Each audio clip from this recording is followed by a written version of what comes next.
ভাই লাস্ট কিছুদিন যাবত আমি টিকটকে ঢুকলে একটা জিনিসই দেখতে পাচ্ছি, সবাই ফ্রি ফায়ার গেম ছেড়ে পাবজি খেলা শুরু করছে। আসল টুইস্টটা তো এখানেই। একবারও কি নিজের কাছে প্রশ্ন করেছো, যেদিন থেকে ফ্রি ফায়ারে মোবাইল প্লেয়ার আর পিসি প্লেয়ার আলাদা করা হয়েছে সেই দিন থেকে পিসিতে খেলতে গেলে তার ম্যাচে হ্যাকার পড়বেই?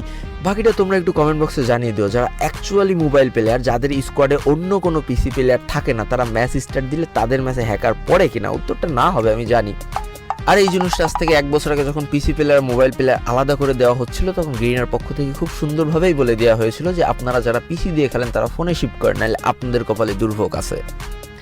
এখন তোমাদের কাছে প্রশ্ন, পিসি আর মোবাইল আলাদা করে দেওয়া হয়েছে আরো 1 বছর আগে, তাহলে 1 বছর পরে এসে কেন সমস্যা হচ্ছে? বাবা, আসল টুইস্ট তো এখানে। তার একটাই কারণ, ফ্রি ফায়ারের পার্টনার প্রোগ্রামের রুলস অনেক কড়াকড় করে দেওয়া হয়েছে, আর পাবজির পার্টনার প্রোগ্রামের রুলস একদম সোজা করে দেওয়া হয়েছে। এবার আসো আসল কাহিনীতে, যেটা তোমাদের সামনে তুলে ধরবো আর তোমাদের মাথায় বোম পড়বে যে মানুষ তোমাদের কিভাবে বোকা চোদা বোঝাচ্ছে।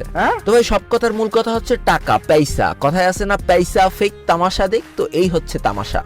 কয়েক মাস আগে গেইনার পার্টনার প্রোগ্রাম থেকে একটা নতুন রুলস করা হয়, সেটা হচ্ছে 1 মাসে তোমার টোটাল ভিউজ 10 মিলিয়ন ক্রস করা লাগবে, তারপরে যে তুমি সাবস্ক্রাইবার বা ফলোয়ার্স অনুযায়ী টাকা পাবা গেইনার কাছ থেকে। আর এটা শোনার পর থেকে সবার গুয়ায় বা সাথে হারিকে। 1 মাসে 10 মিলিয়ন ভিউজ, ব্যাপারটা শুনতে যতটা ইজি লাগছে আসলেও কিন্তু অতটা ইজি না। এর পিছনে আসলেই তোমার পরিশ্রম করতে হবে, খাটতে হবে। তারপরে যে যদি তোমার 5 লাখ ফলোয়ার হয় একরকম টাকা, 1 মিলিয়ন ফলোয়ার হলে আর এক রকম টাকা, 2 মিলিয়ন ফলোয়ার হলে আর এক রকম টাকা। ঠিক ফ্রি ফায়ারের পার্টনার প্রোগ্রামে যখন এত কড়াকড় চলতেছে, তখন পাবজির পার্টনার প্রোগ্রাম থেকে সব নতুন নতুন অফার দেওয়া হলো। পাবজিতে পেমেন্ট অপশন চালু হইতে লাগবে মাত্র 3 লাখ ভিউজ, যেখানে ফ্রি ফায়ার লাগছে 10 মিলিয়ন ভিউজ, সেখানে পাবজিতে মাত্র 3 লাখ ভিউজ।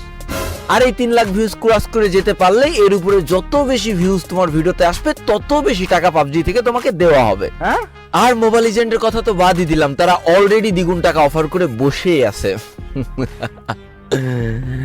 গোপন তথ্য ফাঁস করে দিলাম। আসলে সত্যি তো চাপা থাকে না, কারোর না কারোর মাধ্যমে উঠে আসবেই। আমিও তো ছোটখাটো একটা ইউটিউবার, এমন অফার আমারও প্রতিনিয়ত আসে।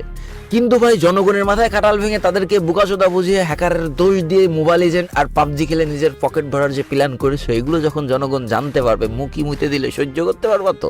দেখো, তোমাদের টাকার জন্য অন্য গেম খেলতে ভালো লাগতেই পারে, কিন্তু সাধারণ অডিয়েন্সের ভুলভাল বুঝিয়ে অন্য গেম খেলতে বাধ্য করা। এবার পরবর্তীতে যেই মানুষটা ধরো 3 বছর ধরে ফ্রি ফায়ার খেলছিল, সে যদি আর 6টা মাস একটু কষ্ট করতো, তাহলে ভালো একটা পজিশনে চলে যেত, ভালো একটা ই স্পোর্টস প্লেয়ার হইতে পারতো। সে যদি এখন তোমার দেখা দেখি অন্য গেম শুরু করে, সে তো কিছুই পাবে না, মাঝখান থেকে তোমার পকেট ঠিকই ভরে যাবে। কেন ভাই, এর আগে কি ফ্রি ফায়ারে কোনো দিন কোনো সমস্যা হয়নি? তখন কি আমরা একসাথে চেষ্টা করে সেই সমস্যাগুলো সমাধান করতে পারিনি?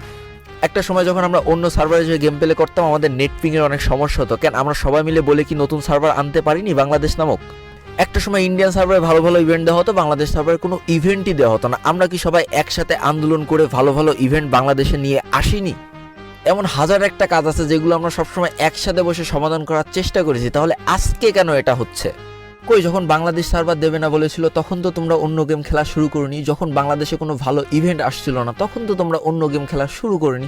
সত্যি কথা বলে দিলেই তো হয় যে ফ্রি ফায়ার থেকে এখন পেমেন্ট নেওয়া খুবই কষ্ট, আর পাবজি থেকে পেমেন্ট নেওয়া খুবই ইজি।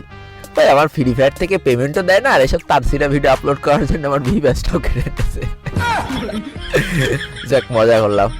যারা এতক্ষণ কথাগুলো মনোযোগ দিয়ে শুনেছো, তারা আসলে মূল কাহিনীটা বুঝতে পেরেছো যে সমস্যা আগাগোড়াই ছিল। প্রথমেও ফ্রি ফায়ারে ছিল, এখনো আছে, ভবিষ্যতেও থাকবে, কিন্তু সেটা সবার একসাথে সমাধান করতে হবে।